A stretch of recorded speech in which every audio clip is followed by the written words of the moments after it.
పట్టుకుంటే వెళ్తుంది అబ్బా 4 గంట చెప్పు రావాలి. మాజీ ఎంపీ గారు కవిత గారు కానీ ఎమ్మెల్సీ రవీంద్రరావు గారు ఆధ్వర్యంలో రెడ్డి నాయక్ గారు అందరూ కూడా ఇక్కడ ఒక మంచి ఉద్దేశంతో సీఎం గారు రేవంత్ రెడ్డి గారి సొంత నియోజకవర్గమైన మహబూబ్నగర్ జిల్లా కొడంగల్ నుంచి అక్కడ నియోజకవర్గంలో జరిగిన లగచర్లలో జరిగినటువంటి ఫార్మా విలేజ్ డ్రామా ఇక్కడి నుంచి తెలంగాణ నుంచి ఢిల్లీకి కూడా చేరింది. గత మొన్నటి నుంచి ఢిల్లీలో కూడా SC commission, ST commission, human rights, మహిళా కమిషన్తో అందరికీ ఇవ్వడం జరిగింది. సత్యవతి రాథోడ్ గారు రాష్ట్రపతి గారికి విన్నవించుకున్నారు కూడా. వారు రేపు ఎల్లుండి పర్మిషన్ కూడా వస్తుంది. అక్క కూడా తీవ్రంగా ప్రయత్నం చేసింది. గిరిజనుల పట్ల జరుగుతున్న అమానుషమైన చర్యని, ఈ రాష్ట్రంలో జరుగుతున్న దమనకాండని దేశంలో మొత్తానికి చూపెట్టడానికి ప్రయత్నం చేయడం జరిగింది. ఎక్కడో మణిపూర్లో జరిగినా, ఎక్కడెక్కడో వేరే రాష్ట్రాల్లో జరుగుతున్న చిన్న చిన్న ఇష్యూలను, అంశాలను లేవనెత్తించి పార్లమెంట్లోనే స్తంభింపజేసే రాహుల్ గాంధీ గారిని ఖచ్చితంగా కూడా గిరిజనులందరూ ఫైట్ చేసి దేశంలో చూపెట్టడం జరిగింది. ఇక్కడ జరుగుతున్నది ఒక నీతి, ఇక్కడ జరుగుతున్న గిరిజన సోదరీమణులు సోదరులకు ఒక నీతి, బయట జరుగుతున్నది అది, ఇక్కడ జరుగుతున్న సమస్య కానే కాదా అని దేశంలో చూపెట్టడం జరిగింది. దీనిపైన ప్రత్యేకంగా రాహుల్ గాంధీ శ్రద్ధ తీసుకొని ఇక్కడ జరుగుతున్న దాని మీద కాన్సన్ట్రేట్ చేయాలని దేశం వైపు, ఢిల్లీ వైపు తీసుకెళ్లడం జరిగింది. కమిషన్లందరూ కూడా చెప్పడం జరిగింది. ఇవన్నీ జరుగుతున్నప్పటికీ ఇక్కడే ఉన్నటువంటి ఇది ఒక గిరిజన నియోజకవర్గం మహబూబాబాద్, ఇల్లెందు గిరిజన నియోజకవర్గం, డోర్నకల్ గిరిజన నియోజకవర్గం, మహబూబాద్ పార్లమెంటరీ నియోజకవర్గం గిరిజనులది.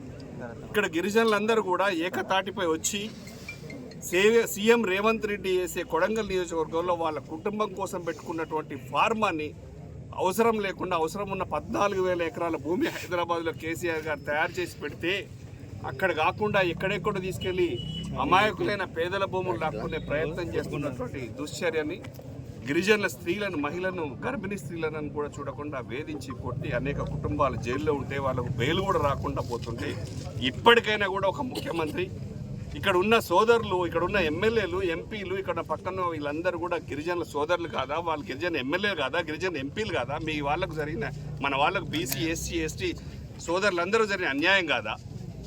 దీన్ని ప్రజలకు తెలియజేయాలని ప్రజలు ముందుకు వస్తే మీరు ఆపడానికి మీరు రాళ్ళేసి కొడతామని చెప్పారు. అది ఎంత దుశ్చర్య, ఎంత సిగ్గుపడాల్సిన అంశం.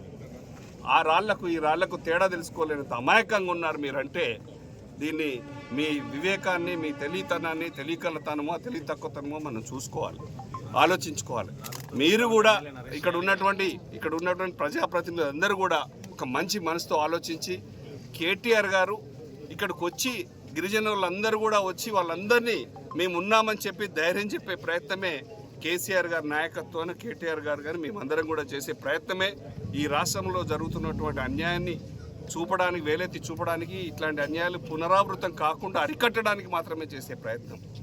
అయ్యా, కాంగ్రెస్ పార్టీ నాయకులకు నేను కూడా చెప్తున్నాను, మీరు ఈ దేశంలో ఉన్న 2 రాష్ట్రాలలోనే మాత్రమే రాజ్యంలో ఉన్నారు. మీరు మిగతా రాష్ట్రాలలో మీరు ఎలా తిరగలరు? ఇలా చేస్తే మీరు తిరుగుతూనే ఉన్నారు కదా ప్రతి రాష్ట్రంలో కూడా. ఎక్కడ పర్మిషన్స్ మీరు ఎక్కడికక్కడ ఆపుకుంటూ పోతే మిగతా 27 రాష్ట్రాల్లో మీరు తిరగలరా? ఒక్కసారి మీ మనస్సాక్షిని పరిశీలించుకోండి, ఆత్మసాక్షిగా బిహేవ్ చేయండి. పేద ప్రజలు ఎవరు ఇబ్బంది పడుతున్నారు, గిరిజన స్త్రీలు ఎక్కడ ఉన్నారు, ఇవంతా జరుగుతుంటే కూడా ఏదో బుకాయించుకుంటా టైంపాస్ చేయకుండా ఖచ్చితంగా కూడా ఈ పర్మిషన్ ఇస్తా అన్నటువంటి అధికారులు కూడా, నేను కూడా చెప్తున్నాను, ఒక రాజ్యసభ సభ్యునిగా, మెంబర్ ఆఫ్ పార్లమెంట్గా నేను కూడా చెప్తున్నాను, అధికారులందరూ కూడా ఇవన్నీ అధికారం శాశ్వతం కాదు. పక్క రాష్ట్రంలో కూడా జరిగింది చూశారు, అక్కడ ఏం జరుగుతుందో తెలుసు. మీరు నిష్పక్షపాతంగా ఖచ్చితంగా కూడా అమలు చేయాల్సినటువంటి అంశాలు ఉన్నాయి. పర్మిషన్ అప్లై చేస్తే మొన్నటి నుంచి ఇస్తా అని చెప్పేసి లాస్ట్ మినిట్లో ఆపడం జరిగింది.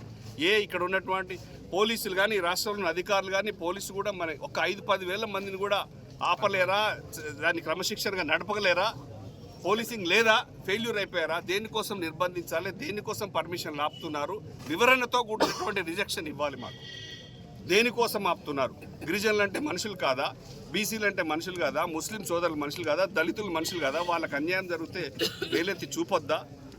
బీఆర్ఎస్ పార్టీ 14 ఏళ్ళు కొట్లాడి తెచ్చుకున్నదే తెలంగాణ రాష్ట్రాన్ని. వీళ్ళందరూ పీడితరా? వీళ్ళందరినీ బాగు చేయాలనే ఉద్దేశంతో మాత్రమే.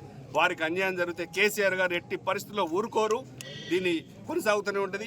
ఈ అరెస్టులకు కానీ, ఈ ధర్నాల పర్మిషన్లు కానీ, ఇవన్నీ పర్మిషన్లు ఇస్తేనే ధర్నాలు చేస్తాం, పర్మిషన్లు ఇస్తేనే ఉద్యమం చేస్తా అంటే కేసీఆర్ పార్టీ పెట్టేవాళ్ళు కాదు, తెలంగాణ రాష్ట్రాన్ని తెచ్చేవాడు కూడా కాదు. ఇవన్నీ కొత్త కాదు టీఆర్ఎస్ పార్టీకి. ఖచ్చితంగా రేపు కేటీఆర్ గారు వస్తారు, ధర్నా జరుగుతుంది, సక్సెస్ అవుతుంది, ఇంతకు రెట్టింపు జరుగుతుంది ఖచ్చితంగా కూడా.